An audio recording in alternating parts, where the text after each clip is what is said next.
ಅಲ್ಲಿ ಒಂದು ಪದ ಬಳಕೆ ಇವಾಗ್ಲೂ ಸಹ ನಿಮ್ಮ ಒಂದು ವಿಡಿಯೋದಲ್ಲಿ ಇದೆ. ಏನು ಅಂತಂದ್ರೆ ಕೆವಿಎನ್ ಅಥವಾ ಏನು ಪ್ರೊಡ್ಯೂಸರ್ಸ್ ಇದ್ದಾರೆ. ಇವರು ಅಲ್ಲಿ ಕೆಲಸ ಮಾಡುವ ಸಿಬ್ಬಂದಿಗಳಿಗೆ 500,000 ಪೆಂಡಿಂಗ್ ಉಳಿಸ್ಕೊಂತಾರೆ. ಆಮೇಲೆ ಹೀರೋಗಳಿಗೆ ಬ್ಲಾಕ್ ಮನಿಯನ್ನ ಕೊಡ್ತಾರೆ. ಇದು ನಿಮ್ಮ ಪ್ರಕಾರ ಎಷ್ಟು ಸರಿ ಈ ಒಂದು ಆರೋಪ? ನಾನು ಹೇಳ್ತಾ ಇದ್ದೀನಿ ನೋಡಿ, ಅಲ್ಲಿ ಕರೆಕ್ಟ್ ಸ್ಪಷ್ಟವಾಗಿ ಕೇಳಿಸ್ಕೊಳ್ಳಿ ಇದನ್ನ. ನಾನು ಇದನ್ನ ಮಾತಾಡುವಾಗ ಎಂಡ್ ಬಿಟ್ಟಲ್ಲಿ ಮಾತಾಡ್ತೀನಿ. ಜನನಾಯಕಂದೆಲ್ಲ ಮುಗಿದ್ಮೇಲೆ, ಇದು ಖಂಡಿತ ಕೆ.ವಿ.ಎನ್ ಅವ್ರಿಗೆ ಮಾತಾಡ್ತಿರೋದಾಗ್ಲಿ, ಯಾವುದೋ ನಿರ್ಮಾಪಕರನ್ನ ಉದ್ದೇಶಪೂರ್ವಕವಾಗಿ ಮಾತಾಡ್ತಿರೋದಲ್ಲ. ನಾನು ಕೇಳ್ಪಟ್ಟಿರೋದು, ನಾನು ನೋಡ್ಬಿಟ್ಟಿರೋದು ಓವರ್ ಆಲ್ ಒಂದು ಜನರಲ್ ಆದಂಥ ವಿಷಯ ಅಂತ ಹೇಳ್ಬಿಟ್ಟೆ ಮಾತಾಡಿದ್ದೀನಿ. ನಾನು ಈಗಲೂ ಹೇಳ್ತಾ ಇರೋದು, ನಿರ್ಮಾಪಕರುಗಳು ಅನ್ನದಾತರೆ. ಅವರು ದೊಡ್ಡ ದೊಡ್ಡ ಸ್ಟಾರ್‌ಗಳಿಗೆ ಅವ್ರು ಹೇಳಿದ್ದನ್ನೆಲ್ಲ ಕೇಳ್ತಾರೆ. ಆದರೆ ನನ್ನ ಮಾತಿನ ಅರ್ಥ ವಿವರಿಸಿ ಹೇಳ್ತಾ ಇದ್ದೀನಿ. ಆದರೆ ಕೆಳವರ್ಗದಲ್ಲಿ ಕೆಲಸ ಮಾಡ್ತಾರಲ್ಲ, ಲೈಟ್ ಬಾಯ್ಗಳು, ತಾಂತ್ರಿಕ ವರ್ಗ, productions, makeup sets, assistant directors, ಇವ್ರುಗಳಿಗೆ ಹಣ ಕೊಡುವಾಗ ಅದು ₹500ಗೆ, ₹1000ಗೆ ಅದನ್ನು ಉಳ್ಸಕ್ಕೆ ಹೋಗ್ತಿರಲ್ಲ, ಅದನ್ನು ಮಾಡಬೇಡಿ. ಉಳಿಸೋ ಕಡೆ ಉಳಿಸಿ. ಯಾಕಂದರೆ ವರ್ಷಾನುಗಟ್ಲೆ ನಿಮ್ದು ಕೋಟಿಗಟ್ಟಲೆ ದುಡ್ಡು ಬಿದ್ದಿರುತ್ತೆ. ಯಾಕಂದರೆ ನೀವು ಊಟ ಹಾಕೋರು, ಕೆಲಸ ಕೊಡೋರು. ಇಲ್ಲಿ ಎಲ್ಲರೂ ಮುಖ್ಯ ಇವರೇ. ಈ ಜಗತ್ತಲ್ಲಿ ಒಂದು ಸಣ್ಣ ಗಾಳಿಯೂ ಮುಖ್ಯ, ಬಿರುಗಾಳಿಯೂ ಮುಖ್ಯ, ಒಂದು ಎಲೆಯೂ ಮುಖ್ಯ, ಒಂದು ಹುಲ್ಲುಗಾವಲು ಕೂಡ ಮುಖ್ಯ. ಸಿನಿಮಾ ಆಗಬೇಕು ಅಂದರೆ ಒಬ್ಬ ಕ್ಲಾಪ್ ಬಾಯಿಂದ ಹಿಡಿದು, ಊಟ ಬಡಿಸೋರಿಂದ ಹಿಡಿದು, ಕಾರ್ಮಿಕ ವರ್ಗದಿಂದ ಹಿಡಿದು, ಲೈಟ್ ಹೊತ್ಕೊಳ್ಳೋದು ಎಲ್ಲರೂ ಇದ್ರೇನೆ ಸಿನಿಮಾ ಆಗೋದು. ಎಲ್ರಿಗೂ ಅವ್ರದ್ದೇ ಆದಂಥ ಒಂದು ಗೌರವವಿದೆ. ಅದರಲ್ಲಿ ನಿರ್ಮಾಪಕನಿಗೆ ಶ್ರೇಷ್ಠ ಪಾಲಿದೆ. ನಿರ್ಮಾಪಕನ ನಾವು ಯಾವತ್ತೂ ಎತ್ತರದಲ್ಲಿ ಕೂರಿಸ್ತೀವಿ. ಯಾಕಂದರೆ ಅವರು ಕಷ್ಟನೋ, ಸುಖನೋ, ಹಣ ತಂದು ಅವ್ರಿಗೂ ಒಂದು ಕನಸಲ್ವಾ? ಪ್ಯಾಷನ್. ಒಬ್ಬ ಡೈರೆಕ್ಟ್ರು, ರೈಟ್ರು ನನಗೊಂದು ಪ್ಯಾಷನ್ನು. ಆ ಥರ ತಂದು ಸುರಿಯೋದ್ರಿಂದನೇ ಸಿನಿಮಾ ಆಗೋದು. ಆ ಅರ್ಥದಲ್ಲಿ ಅವರ ಪರವಾಗೇ ಮಾತಾಡಿರೋದು. ನನಗೇನು ಬೇಸರ ಅಂದ್ರೆ ಅದು ಅವ್ರಿಗೆ ಅರ್ಥ ಆಗಲಿಲ್ಲ ಅಂತ. ಸರ್ ಇನ್ನೊಂದು ವಿಚಾರ. ಈ ಹಿಂದೆ ರಾಜ್‌ಕುಮಾರ್ ಅವರು ಒಂದು ಮಾತನ್ನ ಹೇಳಿದ್ರು ನಿರ್ಮಾಪಕರು ನಮ್ಮ ಅನ್ನದಾತರು ಅಂತ. ಆದ್ರೆ ಈ ಒಂದು ಹೇಳಿಕೆಯನ್ನು ನಿನ್ನೆ ನೀವು ಹೇಳಿದ್ದೀರಾ. ಇದು ನಿರ್ಮಾಪಕರಲ್ಲಿ ಸಹಜವಾಗಿ ಒಂಥರ ಸಿಟ್ಟಿಗೆ ಕಾರಣ ಆಗಿದೆ. ಸೊ ಇದರ ಮೂಲಕ ನೀವೇನ್ ಹೇಳಕ್ಕೆ ಇಷ್ಟಪಡ್ತೀರಾ? ಅಂದ್ರೆ ಇದರ ಒಂದು ಉದ್ದೇಶ ಏನಾಗಿತ್ತು? ನಾನು ಅದನ್ನೇ ಹೇಳಿದ್ನಲ್ಲ, ಇಷ್ಟೊತ್ತು ತನಕ ನಿಮ್ಗೆ ಎಕ್ಸ್‌ಪ್ಲೇನ್ ಮಾಡ್ತಿರೋದು ಅದೇ. ಅವ್ರು ಅನ್ನದಾತರೇ. ಅದಕ್ಕೆ ಸುಮ್ಮನೆ ಅಣ್ಣವ್ರು ಹೇಳಿಲ್ಲ. ಅನ್ನದಾತರೇ. ಅವರಿಗೆ ಸಿನಿಮಾದಲ್ಲಿ ಎಲ್ಲ ವಿಚಾರದಲ್ಲೂ ಅವರಿಗೆ ಮೇಲ್ಪಂಕ್ತಿ ಇದೆ. ನಾನು ಅದನ್ನೇ ಹೇಳಿದ್ದು. ಹೀರೋ ಸೆಂಟ್ರಲ್ಡ್, ವ್ಯಕ್ತಿ ಕೇಂದ್ರಿತ ಸಿನಿಮಾ ಆಗಬಾರ್ದು. ಕಂಟೆಂಟ್ ಕೇಂದ್ರಿತ ಆಗಬೇಕು. ವ್ಯಕ್ತಿ ಕೇಂದ್ರಿತ ಆದಾಗೆಲ್ಲ ನಿರ್ಮಾಪಕರಿಗೂ ತೊಂದರೆ ಆಗುತ್ತೆ, ಡೈರೆಕ್ಟರ್ಸಿಗೆ ತೊಂದರೆ ಆಗುತ್ತೆ, ಕೆಲವು ಸಲ ಕಲಾವಿದರುಗಳಿಗೆ ತೊಂದರೆ ಆಗುತ್ತೆ. ಇದು ಸಿನಿಮಾ ಅನ್ನೋದು ವ್ಯಕ್ತಿ ಕೇಂದ್ರಿತ ಅಲ್ಲ.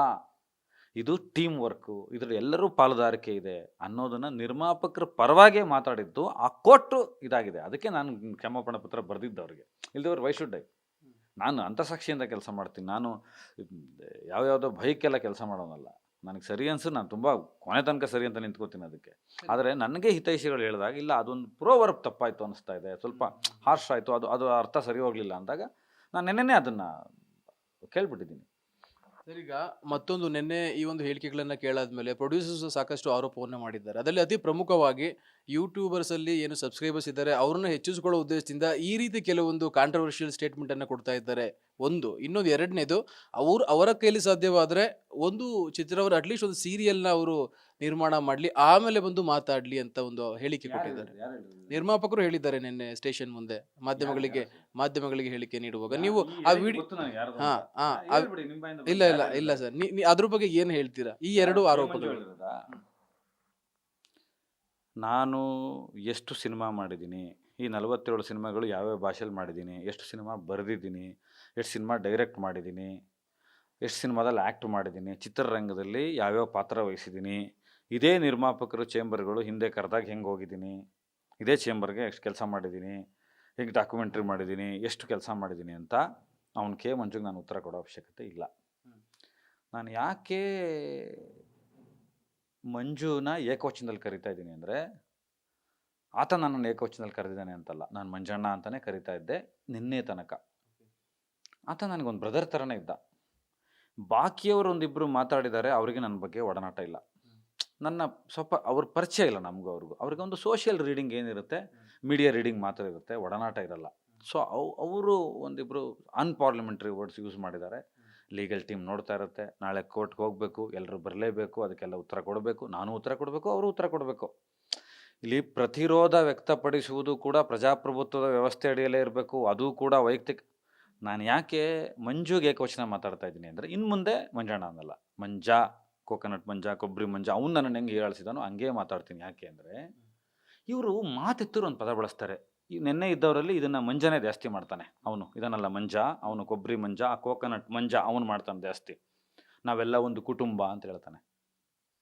ನಾವೆಲ್ಲ ಒಂದು ಕುಟುಂಬನೇ ಆದರೆ ಒಂದೇ ಸಿನಿಮಾದಲ್ಲಿ ಕೆಲಸ ಮಾಡಿದ್ರು ಒಂದು ಸಿನಿಮಾ ಕುಟುಂಬನೇ ನನ್ನ ಪ್ರಕಾರ.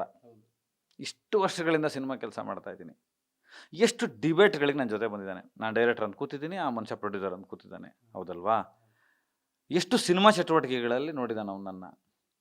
ನನಗೆ ಇವ್ರು ನೋಡಿ, ಇವ್ರು ಯಾರಿಗೂ ನನಗೆ ಪರಸ್ಪರ ಒಡನಾಟ ಇಲ್ಲ. ಆದರೆ ಆ ಮಂಜುನ ಜೊತೆ ಇತ್ತು. ಮಂಜ, ಕೋಕೋನಟ್ ಮಂಜ, ಕೊಬ್ಬರಿ ಮಂಜ, ಆ ಮಂಜ ಅವನ ಜೊತೆಗೆ ಇತ್ತು ನಂದು. ಓಕೆ, ಒಂದು ಫೋನ್ ಮಾಡ್ಬೋದಿತ್ತಲ್ಲ, ಗದರ್ಬೋದಿತ್ತಲ್ಲ ನನಗೆ. ಇಲ್ಲ ಕಣೋ, ನೀನು ಮಾಡಿರೋದು ತಪ್ಪಿದೆ, ನೀನು ಈ ಪದ ಬಳಸಿದ ತಪ್ಪಿದೆ, ಇದೆಲ್ಲ ಸರಿ, ನೀನು ಓವರಾಲ್ ನಿರ್ಮಾಪಕರ ಪರ ಮಾತಾಡಿ ಕೊನೆಗೆ ಇದೊಂದು ಮಾಡಿರೋದ್ರಲ್ಲಿ ಬ್ಯಾಲೆನ್ಸ್ ಆಗಲಿಲ್ಲ, ಇದು ಬೇಸರ ಮಾಡ್ತಾ ಇದೆ, ನೋವು ತರ್ತಾ ಇದೆ, ಅಕ್ಷಮ್ಯ ಅಪರಾಧ ಅಂತ ಹೇಳ್ಬಿಡ್ತಲ್ಲ. ನನಗೆ ಬುದ್ಧಿವಾದ ಹೇಳುವಷ್ಟು ಅಧಿಕಾರ ಇತ್ತಲ್ಲ ಅವನಿಗೆ. ಹಾಗಾದರೆ ಒಂದು ಕುಟುಂಬದ ಕೌಟುಂಬಿಕ ಮೌಲ್ಯ ಹೆಂಗೆ ಬಂತು?